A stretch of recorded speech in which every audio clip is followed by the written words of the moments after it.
নারায়ণগঞ্জের মেধাবী ছাত্র ত্বকী হত্যা মামলায় রিমান্ডে থাকা আসামি সাফায়েত হোসেন শিপনকে নিয়ে আরেক আসামি আজমেরী ওসমানের আলোচিত টর্চার সেল এবং লাশ গুমের জায়গা পরিদর্শন করেছে র্যাবের তদন্ত দল।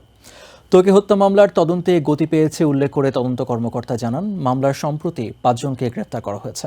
তাদের মধ্যে একজন আদালতে স্বীকারোক্তিমূলক জবানবন্দি দিয়েছেন এবং অন্যদের জিজ্ঞাসাবাদে গুরুত্বপূর্ণ তথ্য পাওয়া গেছে।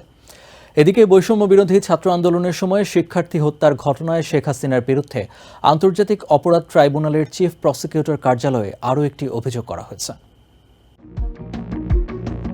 নারায়ণগঞ্জের মেধাবী ছাত্র তানবীর মোহাম্মদ ত্বকী হত্যায় অভিযুক্ত আজমেরী ওসমান নারায়ণগঞ্জের জাতীয় পার্টির সাবেক সংসদ সদস্য প্রয়াত নাসিম ওসমানের ছেলে এবং আওয়ামী লীগ দলীয় সাবেক সংসদ সদস্য শামীম ওসমান ও জাতীয় পার্টির সাবেক সংসদ সদস্য সেলিম ওসমানের ভাইয়ের ছেলে। ত্বকী হত্যার আসামিরা আজমেরী ওসমানের ঘনিষ্ঠ সহযোগী। হত্যা মামলায় রিমান্ডে থাকা আসামি সাফায়েত হোসেন শিপনকে নিয়ে আরেক আসামি আজমেরী ওসমানের আলোচিত টর্চার সেল ও লাশ গুমের জায়গা পরিদর্শন করেছে র্যাবের তদন্ত দল। বুধবার বেলা 11:15টার দিকে নারায়ণগঞ্জের আল্লামা ইকবাল রোড এলাকায় আজমেরী ওসমানের টর্চার সেল হিসেবে ব্যবহৃত উইনার ফ্যাশন এবং শহরের চারারগোপ শীতলক্ষা নদীর কুমুদিনী শাখা খাল, যেখানে ত্বকীর মরদেহ পাওয়া গিয়েছিল, সেই এলাকা পরিদর্শন করা হয়। এ সময় সাফায়েতের উপস্থিতিতে এলাকার লোকজনের সঙ্গে কথা বলেন র্যাবের কর্মকর্তারা। পরে তদন্ত কর্মকর্তারা গণমাধ্যমে জানান, আলোচিত এই হত্যাকাণ্ডের তদন্তে অগ্রগতি হয়েছে এবং গুরুত্বপূর্ণ তথ্য পেয়েছেন তারা। ত্বকী হত্যাকাণ্ডের পর থেকে 11.5 বছর ধরে আসামিদের বিচার ও গ্রেপ্তারের দাবি জানিয়ে আসছে নারায়ণগঞ্জ সাংস্কৃতিক জোট ও সন্ত্রাস নির্মূল ত্বকী মঞ্চ।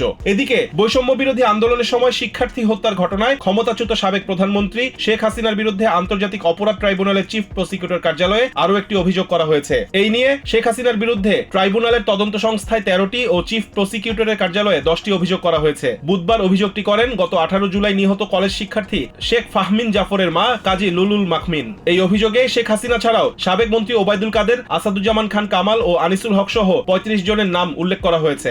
সিলেটের এম.এ.জি. ওসমানী মেডিকেল কলেজ হাসপাতালের 3 জন জ্যেষ্ঠ স্টাফ নার্স সহ 8 জনের বিরুদ্ধে অনিয়ম ও দুর্নীতির অভিযোগে মামলা করেছে দুর্নীতি দমন কমিশন। আসামিদের বিরুদ্ধে ক্ষমতার অপব্যবহার, ঘুষ গ্রহণ এবং সরকারি ঔষধ ও চিকিৎসার সরঞ্জাম বিক্রি করে হাজার কোটি টাকা আত্মসাতের অভিযোগ করা হয়েছে। বুধবার সকালে দুদকের সমন্বিত জেলা কার্যালয়ে সিলেটের উপসহকারী পরিচালক নিঝুম রায় প্রান্ত বাদী হয়ে মামলাটি করেন। রিজওয়ান কাদের, TVN 24 news desk. New York থেকে সম্প্রচারিত TVN 24 টেলিভিশন বিশ্বজুড়ে বাঙালির কণ্ঠস্বর।